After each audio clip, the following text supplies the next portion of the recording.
Mi primo perdió su trabajo. Me pidió quedarse en mi apartamento por un tiempo.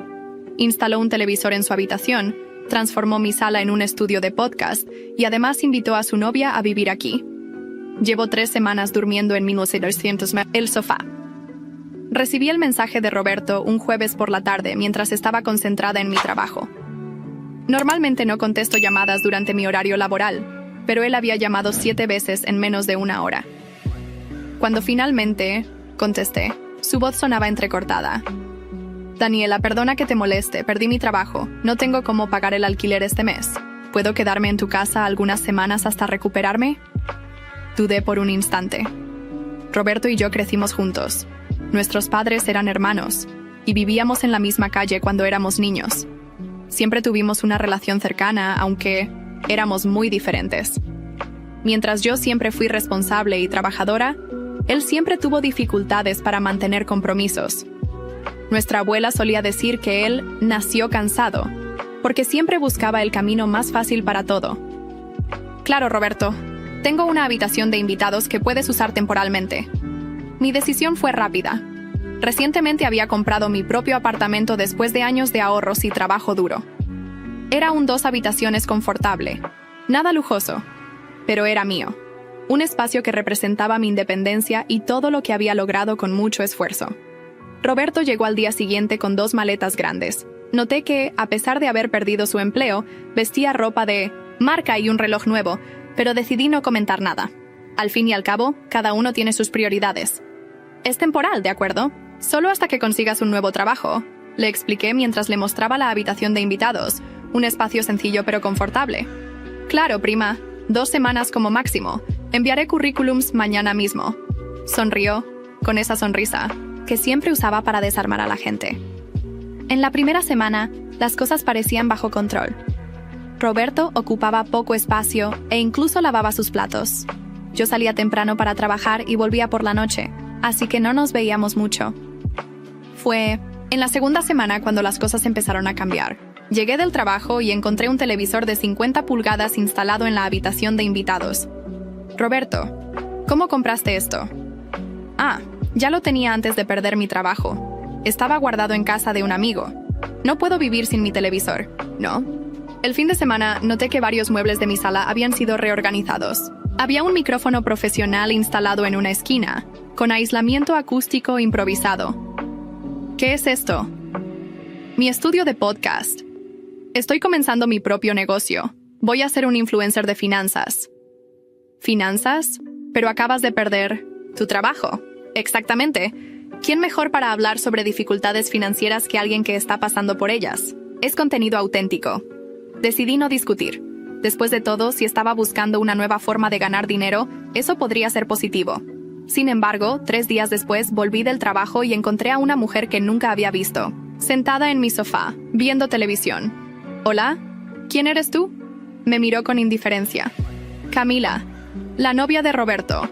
Roberto apareció de la cocina con un sándwich enorme, usando los últimos ingredientes que yo había comprado el día anterior.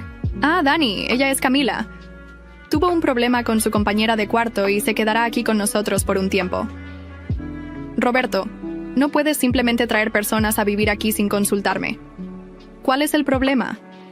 El apartamento es grande. Hay espacio para todos. Se encogió de hombros como si me estuviera haciendo un favor al compartir mi propio espacio. Esa noche, cuando fui a prepararme para dormir, descubrí que mis cosas habían sido removidas del dormitorio principal. Puse tus cosas en el armario de la sala, dijo Roberto mientras pasaba junto a mí con un vaso de jugo. Camila y yo necesitamos la habitación más grande por nuestras cosas. No te importa dormir en el sofá por ahora, ¿verdad? Es solo hasta que nos organicemos mejor. Me quedé sin palabras. En menos de 3 semanas, había perdido mi habitación, mi sala y mi privacidad. Lo peor es que, en el fondo, no estaba sorprendida. Roberto siempre fue así, desde niño. En la escuela, olvidaba sus lápices y pedía prestados, nunca devolviéndolos. En la adolescencia pedía dinero prestado que nunca devolvía. Siempre tenía una excusa, una sonrisa carismática y una promesa vacía. Esa noche, acostada en el sofá de mi propia casa, escuché risas provenientes de mi habitación. Observé la sala que ahora apenas reconocía, transformada en un estudio, improvisado. En la cocina, la pila de platos sucios seguía creciendo. Lo que debería haber sido una ayuda temporal para un familiar necesitado, se estaba transformando rápidamente en una pesadilla. Lo que no sabía era que esto era solo el comienzo. Las 3 semanas durmiendo en el sofá pronto se convertirían en meses, y la situación empeoraría mucho más antes de que finalmente encontrara el valor para ponerle fin. Un mes pasó desde que Roberto y Camila se instalaron en mi apartamento. La situación estaba completamente fuera de control. Mi refrigerador aparecía vacío cada vez que llegaba del trabajo, aunque compraba víveres 2 veces por semana. El consumo de energía había aumentado drásticamente, y la factura de luz del mes anterior había sido casi el doble de lo normal. Una mañana de domingo, desperté con el ruido del aire acondicionado encendido en todas las áreas del apartamento, aunque no había nadie en casa excepto yo. Roberto y Camila habían salido la noche anterior y aún no habían regresado. Fui a revisar su habitación y encontré todas las luces encendidas, el aire acondicionado al máximo y el televisor encendido. Apagué todo, irritada por el desperdicio. Cuando estaba a punto de salir al mercado, noté mi cartera abierta sobre la mesa de la cocina. Estoy segura de que la había guardado en mi bolso la noche anterior. Al verificar, noté que mi tarjeta de crédito estaba fuera de lugar. Rápidamente tomé mi teléfono y revisé la aplicación del banco. Había 3 compras recientes que definitivamente no había hecho: 2 juegos electrónicos caros y una suscripción premium de streaming. Le envié un mensaje a Roberto inmediatamente. ¿Usaste mi tarjeta de crédito? La respuesta tardó casi 2 horas. Tomé prestada la tarjeta para comprar unos juegos. Vendrán a instalar el internet mejor mañana. ¿Cuál es el problema? De todos modos tienes que pagar la factura a fin de mes. Respiré profundo, intentando controlar mi rabia. Esto ya había ido demasiado lejos. Decidí llamar a mi tía Carmen, la madre de Roberto, para contarle la situación. Tal vez ella podría hablar con su hijo. «Lo siento, Daniela, pero no puedo ayudarte», me dijo cuando le expliqué lo que estaba sucediendo. «Roberto siempre ha sido así. Ya no sabemos qué hacer con él. Tu tío y yo estamos cansados de sus problemas. La última vez que vivió con nosotros, acumuló tantas deudas que casi perdemos la casa. Pero tía, está viviendo en mi apartamento, durmiendo en mi habitación mientras yo duermo en el sofá. Está usando mi tarjeta sin permiso. Te entiendo. ¿Pero qué quieres que haga? Él ya es un adulto. Nosotros no lo aceptamos más en nuestra casa. Si quieres un consejo, échalo antes de que sea demasiado tarde». La llamada me dejó con un sabor amargo. Siempre había sido cercana a mi familia, pero ahora me sentía completamente sola en esta situación. Intenté contactar a otros familiares, pero todos tenían la misma respuesta.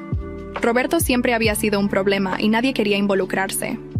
Esa noche decidí enfrentar a Roberto cuando llegó con Camila, ambos con bolsas de compras de tiendas caras. «Roberto, tenemos que hablar sobre los gastos y el uso de mi tarjeta». «Ah, Dani, no te preocupes. Te pagaré cuando consiga un empleo», respondió despreocupadamente mientras dejaba las bolsas en el suelo.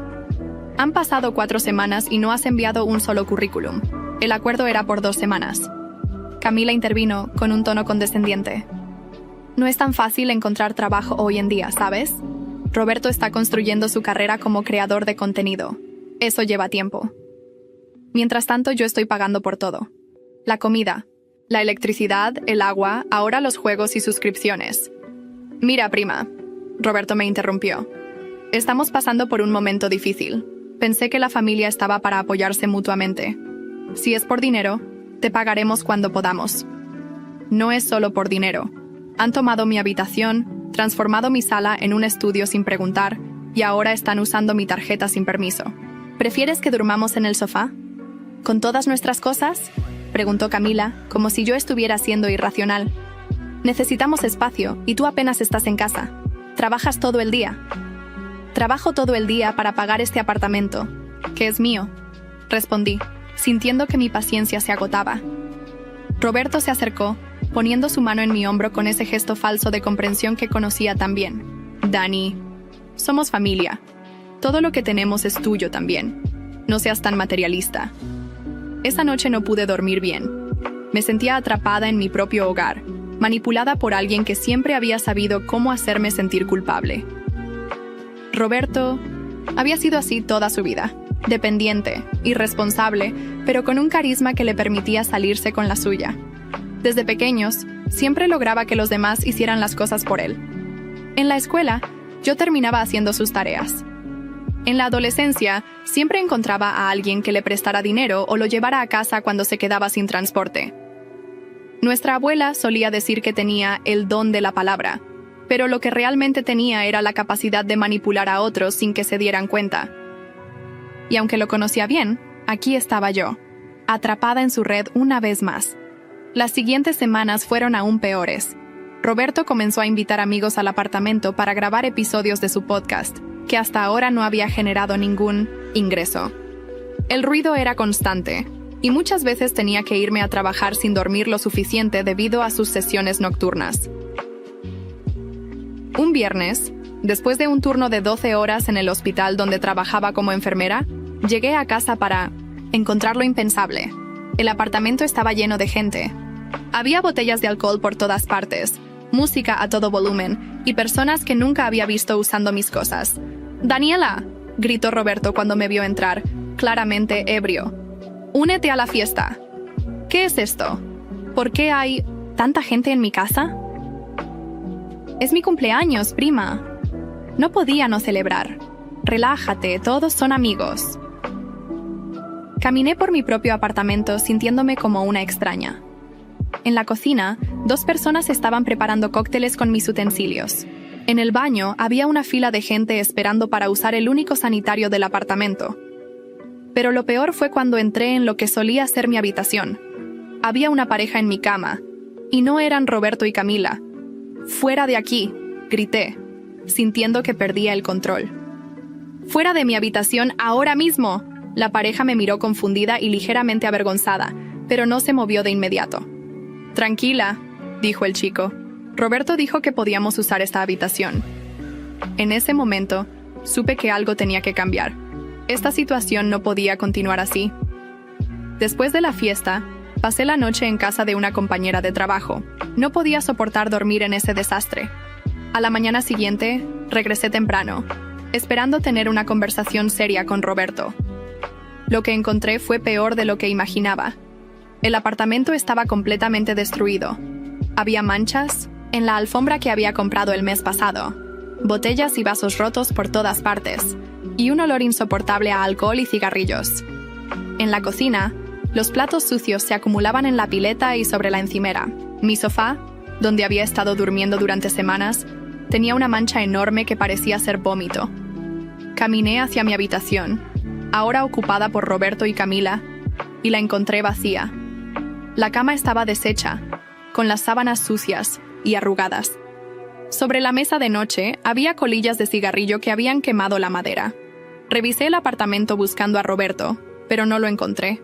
Probablemente se había ido después de la fiesta. Con lágrimas de rabia comencé a limpiar lo que podía.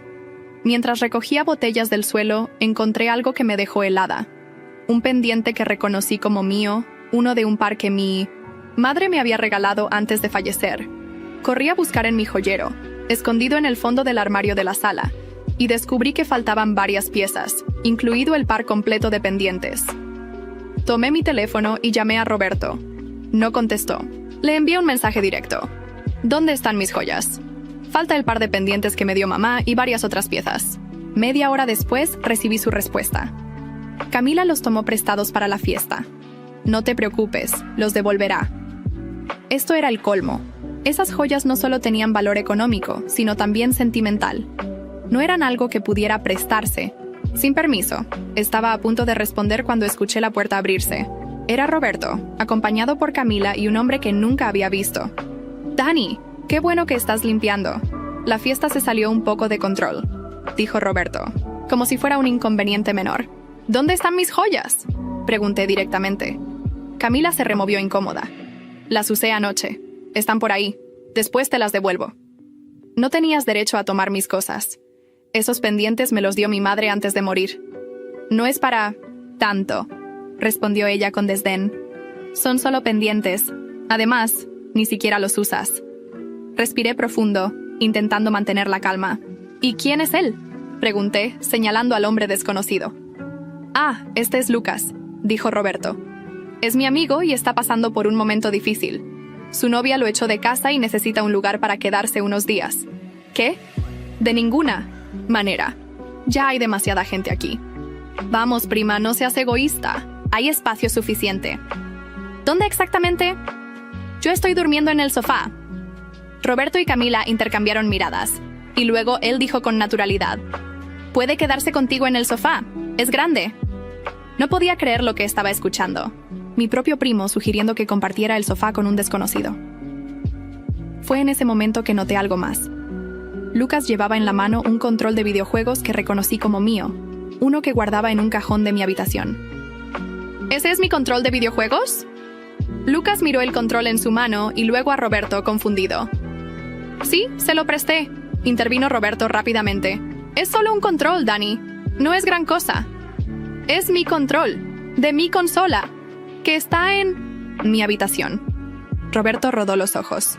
Ya empezaste con lo de mi esto, mi aquello. Somos familia, ¿no? Lo que es tuyo es mío y lo que es mío es tuyo. ¿Y qué es tuyo exactamente, Roberto? Porque hasta ahora solo veo que tomas mis cosas, usas mi casa, gastas mi dinero, y ni siquiera tienes la decencia de respetar mis pertenencias personales. La tensión en el ambiente era palpable. Camila tomó a Roberto del brazo, como intentando calmarlo, mientras Lucas permanecía incómodo en la puerta. ¿Sabes qué? Creo que estás estresada por el trabajo, dijo Roberto, adoptando un tono condescendiente. Deberías descansar un poco. Nosotros terminaremos de limpiar. He intentado contactar a tus padres, dije, cambiando de estrategia. Me dijeron que no te aceptan más en su casa por problemas similares. ¿Es eso cierto? La expresión de Roberto cambió completamente. Por primera vez, vi su fachada de despreocupación caer. ¿Hablaste con mis padres? ¿Por qué harías eso? ¿Qué más te dijeron? Que la última vez que viviste con ellos, casi perdieron la casa por tus deudas. Roberto se puso a la defensiva. Eso es mentira. Ellos exageran todo. Siempre me han tratado como el hijo problemático sin darme una oportunidad. Ellos y todos los demás familiares con los que hablé dicen lo mismo. Que siempre has sido así, aprovechándote de los demás. Camila intervino, claramente molesta. ¿Estuviste hablando de nosotros a nuestras espaldas? ¿Qué clase de familiar eres? Una que está cansada de ser utilizada, respondí firmemente. Quiero que devuelvan mis joyas ahora mismo y que tú, señalé a Lucas, te vayas de mi casa. No vas a quedarte aquí. No puedes echarlo, dijo Roberto. No tiene a dónde ir. No es mi problema. Este es mi apartamento y yo decido quién se queda aquí. La discusión continuó escalando. Roberto y Camila comenzaron a levantar la voz, acusándome de ser egoísta y materialista. Lucas se escabulló silenciosamente, dejando el control de videojuegos sobre una mesa antes de salir. En medio de la discusión sonó el timbre. Era Miguel, mi vecino del apartamento de al lado. Un hombre de unos 35 años, siempre amable, que apenas conocía de encuentros ocasionales en el pasillo. Disculpen la interrupción, dijo cuando abrí la puerta. Escuché gritos y quería asegurarme de que todo estuviera bien. Todo está perfectamente bien, respondió Roberto antes de que yo pudiera hablar. Solo una discusión familiar. Gracias por preocuparte, pero no es necesario. Pero Miguel me miró directamente, ignorando a Roberto. ¿Daniela? ¿Está todo bien? Algo en su mirada, en su genuina preocupación, me hizo romper. No, no está bien, admití, sintiendo que las lágrimas comenzaban a formarse en mis ojos. Miguel no dijo nada más, solo asintió comprensivamente. Si necesitas hablar, estoy justo al lado. Después de que se fue, Roberto me miró con disgusto. ¿En serio? ¿Ventilar nuestros problemas con un desconocido? Él mostró más preocupación en 30 segundos que tú en todo este tiempo, respondí. Y para que lo sepas, ya tomé una decisión. Tienen hasta el fin de semana para buscar otro lugar para vivir. No puedes echarnos así, dijo Camila, indignada. Claro que puedo. Es mi apartamento. Somos familia, insistió Roberto. La familia no se trata así. La familia no se aprovecha ni respeta al otro. Esa noche, después de más discusiones, Roberto y Camila finalmente se calmaron. Camila me devolvió algunas de mis joyas, pero los pendientes de mi madre seguían perdidos. Según ella, no recordaba dónde los había dejado durante la fiesta. Dormí muy poco esa noche. Aunque estaba decidida a poner fin a esta situación, No sabía exactamente cómo hacerlo. Roberto claramente no tenía intención de irse por las buenas, y temía que las cosas pudieran ponerse aún peor. A la mañana siguiente, me desperté con el sonido de voces desconocidas. Me levanté del sofá, confundida, y me encontré con una escena que no esperaba. Roberto estaba en la cocina con Lucas y una mujer que nunca había visto antes. Estaban preparando desayuno como si estuvieran en su propia casa. «Buenos días, prima», dijo Roberto al verme. «Ella es Valentina, la novia de Lucas. Se quedará con nosotros unos días». Me quedé sin palabras. Ahora entendía por qué mi cuenta de electricidad había aumentado un 200%. Esa mañana, cuando vi a Valentina en mi cocina, supe que la situación había llegado a un punto crítico. Ya no era solo Roberto abusando de mi hospitalidad, sino un desfile de personas desconocidas invadiendo mi espacio. Sin decir una palabra, tomé mi bolso y salí del apartamento. Necesitaba pensar con claridad, lejos del caos en que se había convertido mi hogar. Me dirigí al café de la esquina y pedí un café cargado. Mientras esperaba, revisé mi teléfono y vi una notificación del banco. Había un cargo de $500 en mi tarjeta de crédito en una tienda de electrónicos que no reconocía. Inmediatamente llamé al banco para reportar la transacción como fraudulenta. Pero cuando me preguntaron si alguien más tenía acceso a mi tarjeta, dudé. Técnicamente, Roberto había usado mi tarjeta con permiso, según él. «Señorita, ¿hay alguien más que tenga acceso a su tarjeta?», insistió el representante del banco. «Mi primo», admití finalmente. «Ha estado usando mi tarjeta sin mi autorización explícita. En ese caso, esto se considera un conflicto doméstico, no fraude. Tendría que presentar una denuncia policial para que podamos proceder». Después de colgar, me sentí aún más frustrada. ¿Presentar una denuncia contra mi propio primo? La idea me parecía extrema, pero estaba empezando a considerar que no tenía otra opción. ¿Puedo sentarme?, escuché una voz familiar. Era Miguel, mi vecino. «Te vi salir con prisa y parecías muy alterada». Le indiqué que se sentara, agradecida, por la compañía amigable después de tantos días de tensión. «¿Cómo está la situación con tu primo?», preguntó directamente. «Peor», respondí. «Ahora hay 2 personas más viviendo en mi apartamento. Ni siquiera sé quiénes son. Y acabo de descubrir que usó mi tarjeta para comprar algo de $500. Miguel asintió, escuchando atentamente. No había juicio en su mirada, solo comprensión. «Sabes, trabajo como abogado», mencionó. «Si necesitas ayuda para entender tus opciones legales, puedo aconsejarte». Por primera vez en semanas, sentí un rayo de esperanza. Miguel me explicó que, legalmente, Roberto, Camila y sus amigos eran considerados invitados, no inquilinos, ya que no había un contrato de arrendamiento. Podía exigirles que se fueran, y si se negaban, podía iniciar un proceso de desalojo. También puedes establecer reglas claras por escrito, sugirió. Es importante documentar todo. Las cosas que han tomado sin permiso, los daños a tu propiedad, los cargos no autorizados. Eso te ayudará si decides tomar acciones legales. Agradecida por su consejo, regresé al apartamento con una nueva determinación. Encontré a Roberto solo, jugando videojuegos en la sala. «Necesitamos hablar», dije, apagando el televisor. «¡Hey! Estaba en medio de una partida», protestó. «Y yo estoy en medio de una crisis porque has invitado a personas desconocidas a vivir en mi casa sin mi permiso. Esto tiene que parar, Roberto». Le presenté las nuevas reglas. No más invitados sin mi aprobación explícita, no usar mi tarjeta de crédito bajo ninguna circunstancia, y contribuir a los gastos del hogar o buscar otro lugar para vivir. ¿De dónde se supone que saque dinero?, preguntó, indignado. «Sabes que perdí mi trabajo. Han pasado 2 meses y no has buscado activamente un nuevo empleo. Te pasas el día jugando videojuegos y grabando un podcast que no genera ingresos». «Estoy construyendo mi marca. Estas cosas llevan tiempo». «Mientras tanto, yo estoy pagando por todo. Ya no puedo hacerlo. Si no puedes contribuir, tendrás que irte». Roberto me miró con esa expresión manipuladora que conocía tan bien. «Dani, somos familia. No puedes echarme a la calle. ¿Dónde iríamos, Camila y yo?» «No es mi responsabilidad resolver eso. Ya hablé con tus padres y otros familiares. Nadie te quiere en sus casas porque siempre haces lo mismo. Aprovecharte de los demás». «No puedo creer que estés siendo tan egoísta», dijo, cambiando de táctica. Tengo proyectos importantes en marcha. Esta semana tengo una entrevista con un influencer conocido para mi podcast. Podría ser mi gran oportunidad. Sabía que probablemente era otra mentira, pero decidí darle una última oportunidad. Tienes 2 semanas para encontrar trabajo o hacer que tu podcast genere ingresos.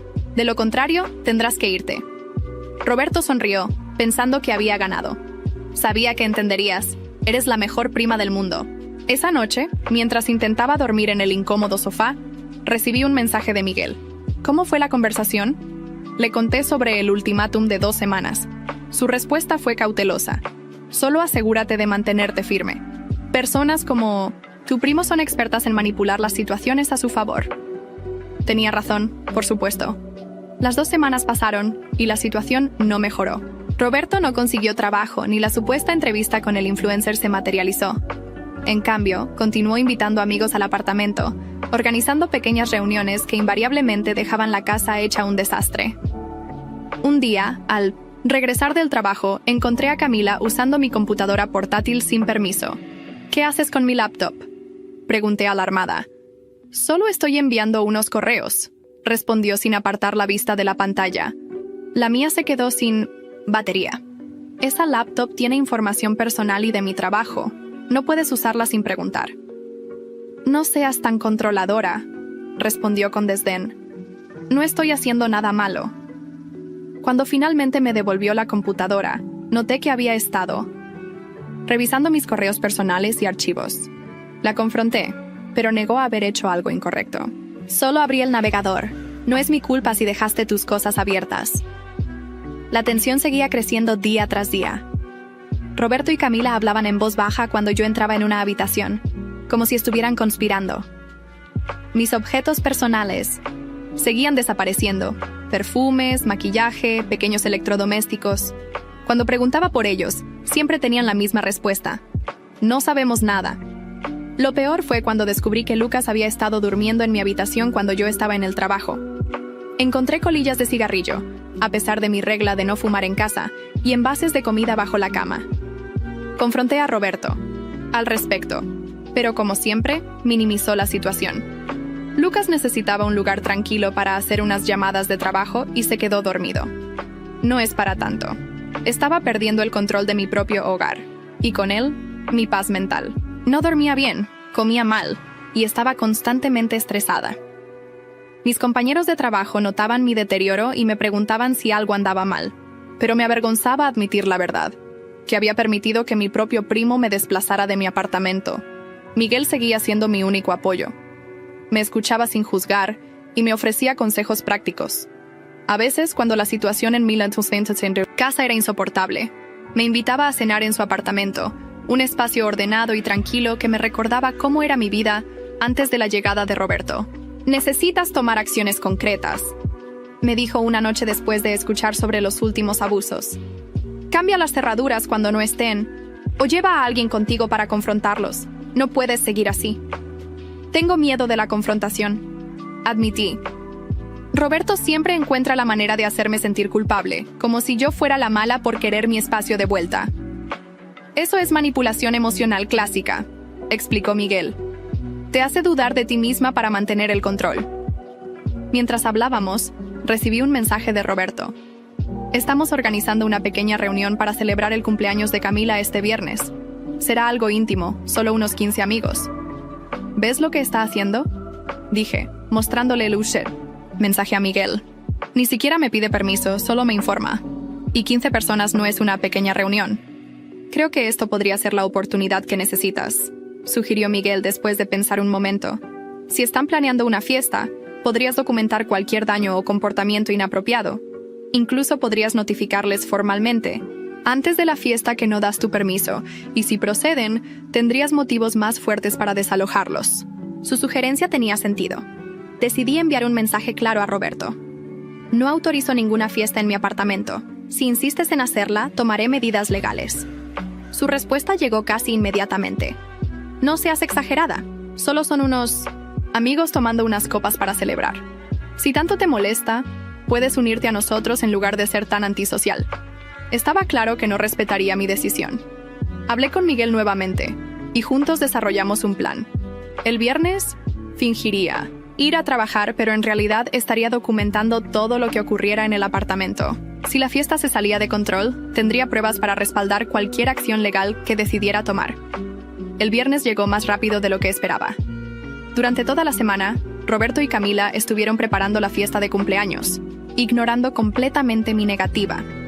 Los escuché hablar por teléfono invitando a más y más personas, mencionando que la dueña del apartamento no estaría presente, así que podrían divertirse sin problemas. Ese día me vestí para el trabajo, como siempre. Roberto y Camila apenas me miraron cuando salí, demasiado ocupados decorando la sala con globos y luces.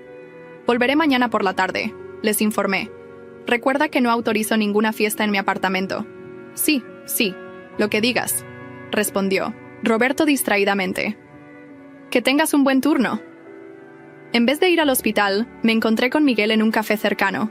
Habíamos planeado todo cuidadosamente. Pasaría la noche en su apartamento, que estaba justo al lado del mío, lo que nos permitiría monitorear la situación. ¿Estás segura de esto?, preguntó Miguel mientras me servía una taza de té.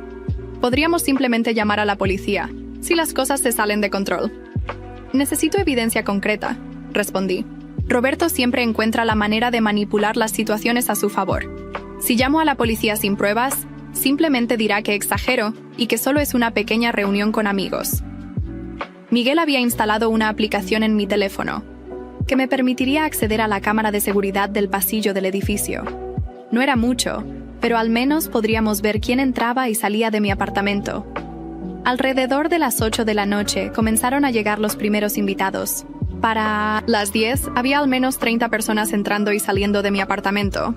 La música estaba tan alta que podíamos escucharla claramente desde el apartamento de Miguel. Esto es una locura, dije, observando la pantalla de mi teléfono con horror. Están metiendo más alcohol, ya tienen suficiente para un regimiento. Varios vecinos ya se han quejado con el administrador del edificio, comentó Miguel, revisando su propio teléfono. Estamos en un grupo de chat del edificio. Todos están molestos por el ruido. A medianoche, la situación empeoró. Algunas personas comenzaron a salir al pasillo para fumar, dejando colillas de cigarrillo en el suelo. Otros gritaban y reían escandalosamente. Incluso vimos a una pareja teniendo una fuerte discusión frente a mi puerta. Esto es suficiente, decidí finalmente. Voy a llamar a la policía. Mientras esperábamos a que llegaran, Miguel me aconsejó sobre qué decir y cómo comportarme. Era importante mantener la calma y ser clara sobre la situación. Estas personas estaban en mi propiedad sin mi permiso, causando disturbios y posiblemente daños. La policía llegó unos 20 minutos después. 2 oficiales tocaron la puerta de mi apartamento, pero con la música tan alta, nadie los escuchó. Tuve que acercarme con mis llaves y abrirles. La escena dentro de mi apartamento era apocalíptica. Había gente por todas partes, algunos bailando, otros bebiendo, algunos incluso durmiendo en rincones. El aire estaba cargado con humo de cigarrillo y otros olores que prefería no identificar. La mesa de centro estaba cubierta de botellas y vasos, y había comida derramada en el suelo y los muebles. Roberto estaba en medio de la sala, visiblemente ebrio, con un brazo alrededor de Camila y otro alrededor de una chica que nunca había visto. Cuando me vio entrar con los policías, su expresión cambió de alegría a confusión y luego a enojo. ¿Qué haces aquí?, gritó por encima de la música. «Dijiste que estarías en el hospital. ¡Apaguen la música!», ordenó uno de los oficiales con voz autoritaria. Alguien desconectó el equipo de sonido y un silencio incómodo llenó el apartamento. Todos los ojos estaban fijos en mí y en los policías. ¿Es usted la propietaria de este apartamento?, me preguntó el oficial. «Sí, lo soy», respondí con firmeza. «No autoricé esta fiesta. De hecho, expresamente prohibí que la realizaran». «Ella está exagerando», intervino Roberto, acercándose tambaleante. «Es solo una pequeña reunión para celebrar el cumpleaños de mi novia. Daniela es mi prima y vivo aquí con ella». «¿Vive aquí con permiso de la propietaria?», preguntó el oficial. «Por supuesto», respondió Roberto con confianza. «Somos familia». «Inicialmente le permití quedarse temporalmente», expliqué. «Pero han pasado más de 2 meses, y le he pedido varias veces que busque otro lugar para vivir. También le dejé claro que no autorizaba ninguna fiesta en mi apartamento». El oficial asintió, entendiendo la situación. «Todos los que no viven aquí deben retirarse inmediatamente», anunció con voz firme. Hubo quejas y murmullos, pero la presencia de la policía fue suficiente para que la mayoría comenzara a recoger sus pertenencias y dirigirse hacia la puerta. Algunos intentaron llevarse botellas de alcohol, pero los oficiales les indicaron que las dejaran. «No pueden hacer esto», protestó Camila. «Es mi cumpleaños». «Pueden celebrar en otro lugar», respondió el oficial sin inmutarse. Mientras los invitados se dispersaban, pude evaluar mejor el estado de mi apartamento. Era peor de lo que había imaginado. Manchas en las paredes, comida y bebida derramadas por todas partes, algunos muebles dañados. Mi sofá tenía una quemadura de cigarrillo, y la alfombra estaba manchada más allá de cualquier posibilidad de limpieza. «Quiero presentar una denuncia formal», le dije al oficial una vez que solo quedaban Roberto, Camila, Lucas, Valentina y algunos otros amigos cercanos que se negaban a irse. «No puedes hacer esto», gritó Roberto. Su actitud cambió, de indignación a súplica. «Dani, somos familia. ¿De verdad vas a llamar a la policía contra tu propio primo?» «Ya lo hice», respondí sin vacilar. «Te pedí repetidamente que respetaras mi espacio, que buscaras trabajo, que dejaras de aprovecharte de mí. No me escuchaste». «¿Qué se supone?» «¿Qué hagamos?», intervino Camila, alternando entre lágrimas y furia. «¿Dónde vamos a vivir?» «Eso no es mi problema», respondí, sorprendiéndome a mí misma con mi firmeza. Han tenido meses para buscar alternativas. Los oficiales tomaron mis datos y los de Roberto, y me explicaron el proceso para presentar una orden de desalojo formal. Si bien no podían obligarlos a irse inmediatamente sin una orden judicial, la denuncia por disturbios y daños a la propiedad sería un primer paso importante. «Volveremos mañana para que nos muestres los daños con más detalle y podamos documentarlos», explicó uno de los oficiales. «Mientras tanto, recomendaría que te quedaras en otro lugar esta noche». Cuando la policía se fue, la tensión en el apartamento era palpable. Roberto, Camila y sus amigos me miraban con una mezcla de resentimiento y desprecio.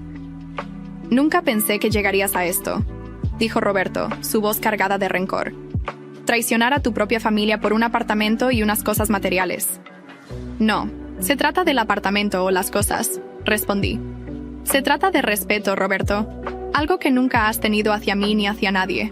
Toda tu vida has tomado sin dar nada a cambio.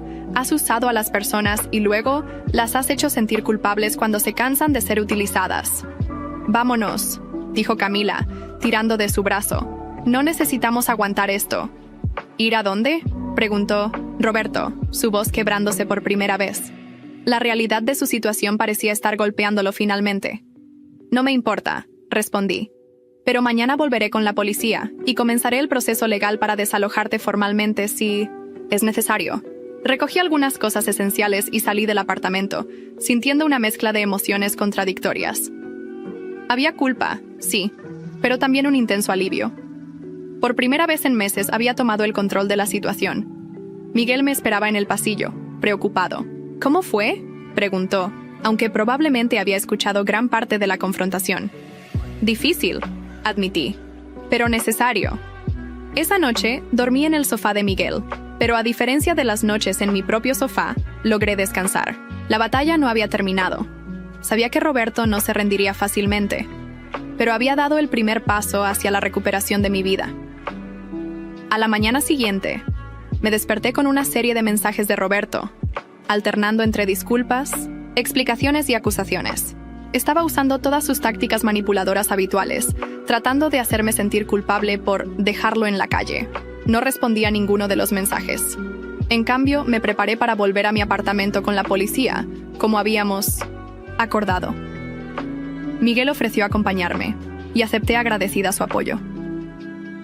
Cuando llegamos, encontramos la puerta de mi apartamento abierta.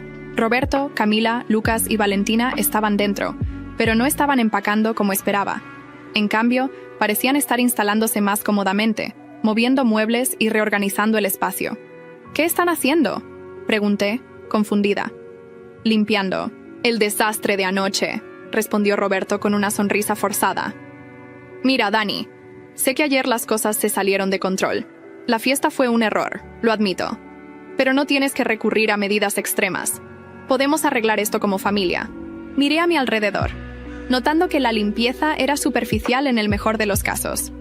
Habían recogido algunas botellas y vasos, pero los daños más graves seguían ahí. manchas, quemaduras, objetos rotos. Y lo más alarmante, en la mesa, vi nueva información impresa con detalles sobre derechos de inquilinos y cómo luchar contra un desalojo injusto. Roberto estaba preparándose para una batalla legal. No tenía intención de irse pacíficamente.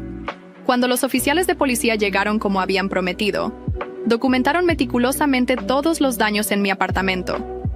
Roberto seguía insistiendo en que todo era un malentendido, pero las evidencias eran innegables.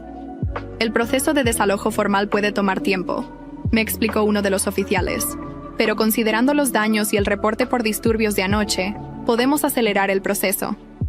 Durante la siguiente semana, la tensión en el apartamento era insoportable. Roberto y Camila alternaban entre ignorarme completamente y hacer intentos. Desesperados por convencerme de que les diera otra oportunidad, Lucas y Valentina finalmente se fueron, al darse cuenta de que la situación era insostenible. Miguel me ayudó a contactar a un abogado especializado que presentó una orden de restricción temporal basada en los daños a la propiedad y el uso, no autorizado de mi tarjeta de crédito. Con esa orden, Roberto y Camila fueron legalmente obligados a abandonar el apartamento en 48 horas. La mañana del desalojo, mi tía Carmen apareció inesperadamente. Al principio pensé que venía a defender a Roberto, pero me sorprendió su actitud. Daniela, lamento mucho todo esto, dijo con sinceridad. Roberto ha sido así toda su vida, y nosotros somos parcialmente responsables por permitirlo. Con la presencia de mi tía, Roberto finalmente entendió que había perdido. No tenía más opciones ni lugares donde quedarse. Mientras recogía sus cosas, intentó un último acto de manipulación. Estaremos en la calle por tu culpa, dijo, buscando generar culpa. Pueden quedarse con nosotros una semana, intervino mi tía firmemente. Pero después de eso, tendrás que encontrar un trabajo y un lugar propio. Cuando finalmente se fueron, me quedé sola en mi apartamento destrozado. Había manchas en las paredes, muebles dañados y muchos de mis objetos personales habían desaparecido. Pero a pesar del caos, sentí una profunda sensación de alivio. Miguel me ayudó con las reparaciones durante las siguientes semanas. Poco a poco, mi apartamento volvió a ser el espacio acogedor que había creado con tanto esfuerzo. Mi sofá fue reemplazado, las paredes pintadas, y gradualmente recuperé mi habitación y mi rutina. Roberto eventualmente consiguió un trabajo en otra ciudad. Nunca se disculpó formalmente, pero mi tía me contó que la experiencia parecía haberlo hecho madurar un poco. En cuanto a Miguel y yo, nuestra amistad creció durante todo este proceso. Lo que comenzó como la ayuda de un vecino amable se transformó en una relación basada en el respeto mutuo. La experiencia con Roberto me enseñó una valiosa lección sobre establecer límites, incluso con la familia. Aprendí que ayudar a alguien no significa permitir que te exploten, y que el verdadero apoyo a veces requiere firmeza.